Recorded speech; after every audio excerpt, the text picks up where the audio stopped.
Welcome back to my channel and to another episode of All You Need to Know About the Oral Health. Yeah, there are a lot of things to know about your oral health and I'm here for that.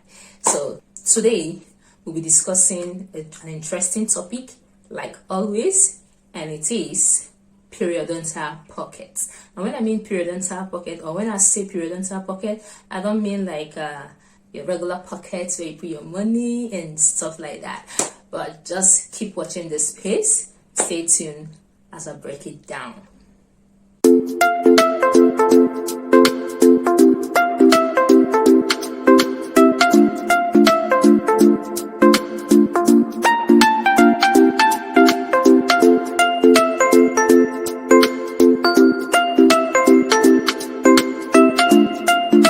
case you've not subscribed to my YouTube channel, please do it to subscribe. And let's get back. For the purpose of this video, we'll be looking at what periodontal pocket is, things that lead to periodontal pocket, how it is formed, treatment measures, and how to prevent periodontal pocket. Before I explain what periodontal pocket is, it's important you understand what a healthy mouth looks. So, if you have a healthy mouth, this is what it looks like. As you can see this model, if you look closely, the gums kind of sticking very close to the teeth. That is what a healthy mouth should look like.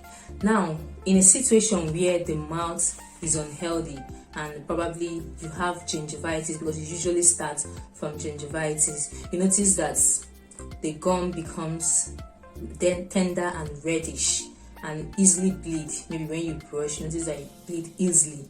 That's how it starts, and gradually you discover that the gum is beginning to detach from the teeth, as seen in this picture here. If you look closely, there's a picture of a healthy teeth and a diseased teeth. So you see the gap, the opening there.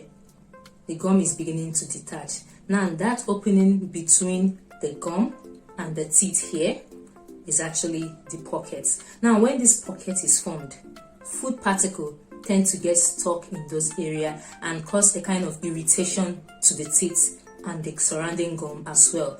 And the funny thing is, toothbrushing can't remove the things there, and it ends up accumulating and also encourage bacterial activities. They keep multiplying, causing a lot of pain and discomfort, and also bad breath.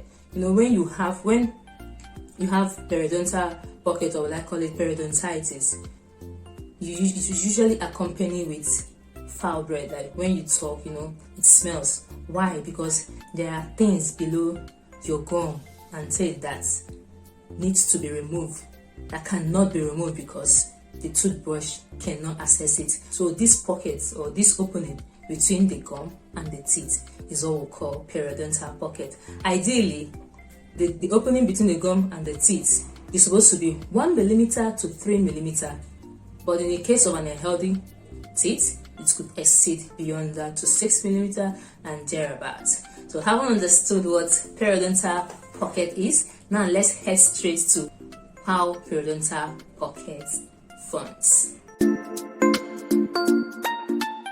It starts with bacterial plaque. Now when this plaque is deposited on the teeth, as explained in this video, if proper care is not taken, like, you know, constant toothbrushing or keeping up with biannual appointments, this plaque keep hardening. As it continues to harden, gingivitis sets in, the gums become red, swollen and tender. You now start feeling little pain and sensitivity, and also even when you brush, blood tends to come out. And if this is allowed, it tends to separate or push the gum away from the teeth, then forms a home there.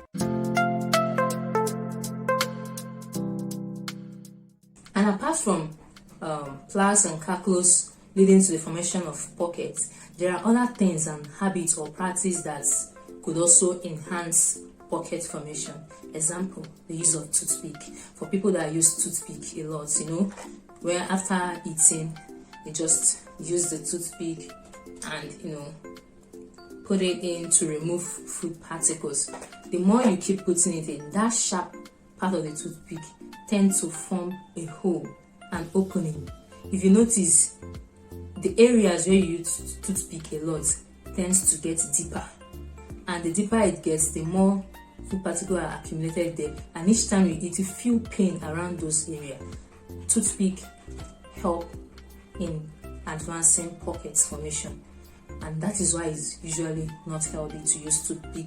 Instead of toothpick, the best alternative is dental floss. Very important. And when using dental floss, avoid the pointed edge, like those ones that have handle, the rope and the handle.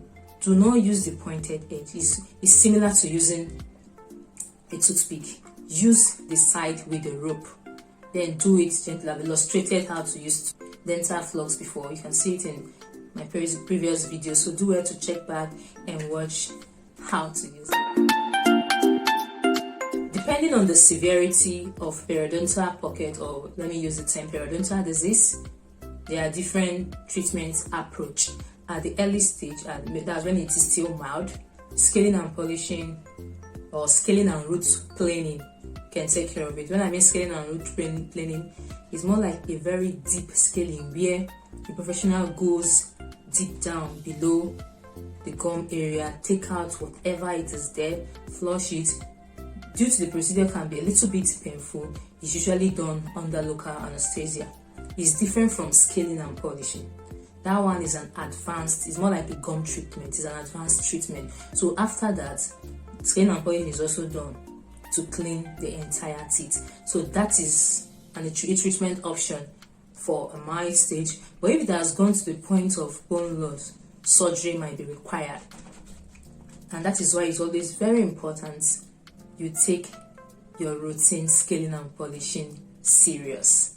Avoid the use of toothpick, use dental floss, brush at least 2 times daily, and maintain your oral health. So how can you prevent this from happening? Like I've said, try as much as possible to brush your teeth 2 times daily.